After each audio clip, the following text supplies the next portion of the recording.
ঘুম থেকে ওঠার পরেই যেটা প্রথম প্রয়োজন সেটা হলো এক কাপ চা। এক কাপ চা মানেই সারা দিনের আলাদা এমেজ। আর সেই চা যদি তৈরি করা যায় হার্বাল, যদি কবিরাজি চা হয়, যে চা খেলে আমাদের শরীর থাকবে অনেক সুস্থ স্বাভাবিক, যে চা খেলে আমাদের ইমিউনিটি পাওয়ার অনেক গুণ বেড়ে যাবে, তাহলে কেমন হয়?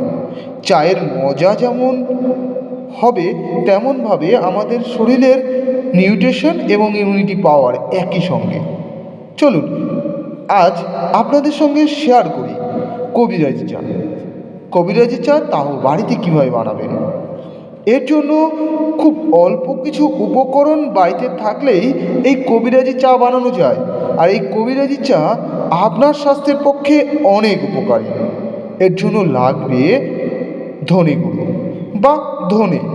200 গ্রাম ধনে আপনি নিয়ে নিন, তার মধ্যে 50 গ্রাম জিরে গুঁড়ো আর 1 চামচ মতন গোলমরিচ, এই তিনটে মিশিয়ে গুঁড়ো করে নিন। এবার যখন চা বানাবেন তখন মোটামুটি 1 চামচ মতন দেবেন, দিয়ে 1 মিনিট মতন ফোটাবেন। যদি প্রয়োজন হয় তাতে কয়েক ফোঁটা মধুও দিতে পারেন, অথবা দুলালের তাল মিশ্রি।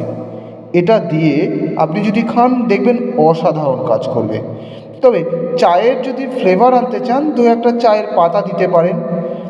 কেউ কেউ আবার লিকার চার থেকে দুধ চাটা বেশি পছন্দ করে, তাহলে আপনি এই চূর্ণগুলো দিন 1 চামচ, পরিমাণ মতন দুধ, পরিমাণ মতন চিনি, আর এর স্বাদটাকে বাড়ানোর জন্য আপনি দিতে পারেন 2-3টে তুলসী পাতা, ছোট এলাচ আর কয়েকটা মৌরি।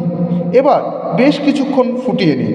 জানেন বন্ধু, এই চা যদি আপনি নিয়মিত খান তাহলে আপনার জ্বর, কাশি, সর্দি ইত্যাদিতে খুব ভালো কাজ করবে। আপনার মস্তিষ্কের অনেক সাহায্য করবে স্মৃতিশক্তি বাড়ানোর জন্য।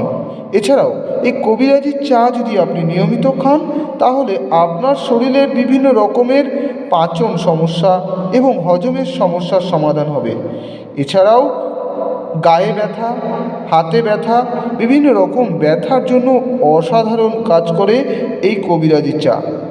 তাই যারা চা প্রিয় মানুষ, সকালে ঘুম থেকে উঠলে 1 কাপ চায়ের প্রয়োজন, তারা নিয়মিত এই কবিরাজি চা খেতে পারেন। বানিয়ে রাখুন একবার আর খান প্রতিদিন। চা বা কফি থেকে যে শরীরে ক্ষতি হয় সেটা তো হবেই না, বরং আপনার শরীরে ইমিউনিটি এবং রোগ প্রতিরোধ ক্ষমতা করে উঠবে। আজকে এ পর্যন্তই। ভালো লাগলে চ্যানেলটিকে সাবস্ক্রাইব